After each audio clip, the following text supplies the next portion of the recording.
Greetings Samurai and welcome to the relaunch of the Legend of the Five Rings role-playing game by Fantasy Flight Games. Their first product is this boxed beginner game designed to ease in comfortably anyone new to role-playing games or the Legend of the Five Rings setting. In this video we'll take a look at the physical components inside. So you can see if you want to skip this and wait for the main hardcover rulebook, give this a try first or pick up both. If you want more of an in-depth evaluation, check out our overview video.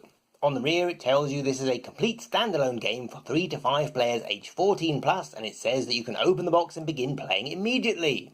The box itself measures roughly 11 inches by 8.5 inches by 2 inches, or 28 by 22 by 5 centimeters approximately, and is made from thin cardboard, unlike FFG's usual board game boxes. If you are picking one up in a store or if it comes through the mail, make sure you examine the edges for damage. There is a sizable cardboard insert designed to keep the books separate from the dice. Inside are 3 main booklets labelled Read This First, Read This Second and Read This Last. All of these are full colour with plenty of art to break up the text, and they grow in page count and complexity.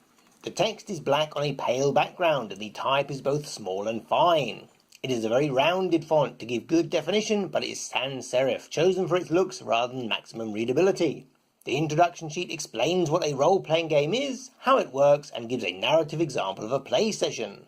The adventure book is 36 pages. It is an introductory scenario and rules tutorial. It goes out of its way to be as helpful as possible, with everything colour-coded. If you have trouble with colours, there are solid bars next to any narration and different shaped boxes to call out rules or provide Games Master support, such as this pronunciation guide.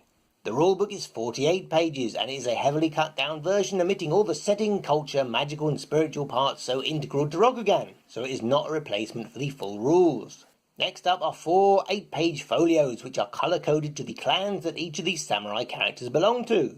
They contain a character sheet and background as well as rules and setting information to help the absolute beginner. Everything is filled out ready to go. Then there is a single sheet of shrink-wrapped cardboard tokens, which is 2mm or 1/16 of an inch thick. All bar one are approximately 1 inch or 2.5 centimeters in diameter, and they have the same picture on both sides. For scale we have the American cent, the 1 krona, the 2 euro and the British penny. There is plenty of variety with 26 single unique NPCs. There are 4 tokens that have 3 copies each and 10 goblins, plus a large token and 2 special tokens relating to the adventure.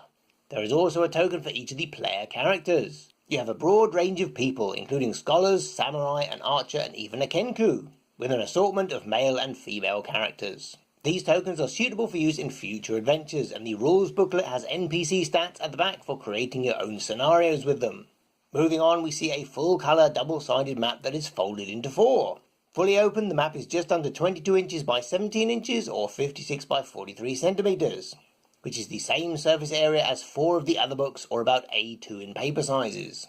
It is double-sided with Rokugan on the front, and on the rear we have Tsuma Village, where the introductory adventure in this box takes place, and the Castle of the Emerald Champion, which is the site of a future adventure. It is made from a high-gloss paper which is quite thin, so consider laminating it or using it sparingly. The clan territories are named, but no borders have been delineated. All of the place names are easy to read because the text is black on white, all capitals, and all are in English. Finally, you have 10 dice of 2 varieties, and FFG have done much to try and differentiate them. They use 2 distinct colours, black and white, ensuring high contrast, and also 2 different shapes, both a traditional 6-sided and an uncommon 12-sided. Each die has red symbols on, and the red on black might prove difficult for those with visual challenges or anyone playing in poor lighting. They are a standard size for dice, and for comparison we have brought back the American cent, the 2 euro and the 1 krona, plus the awkward British penny. That concludes this look at the physical contents of the box. Join us on the next video when we will tell you more about how this can help new players and take a closer look inside the books.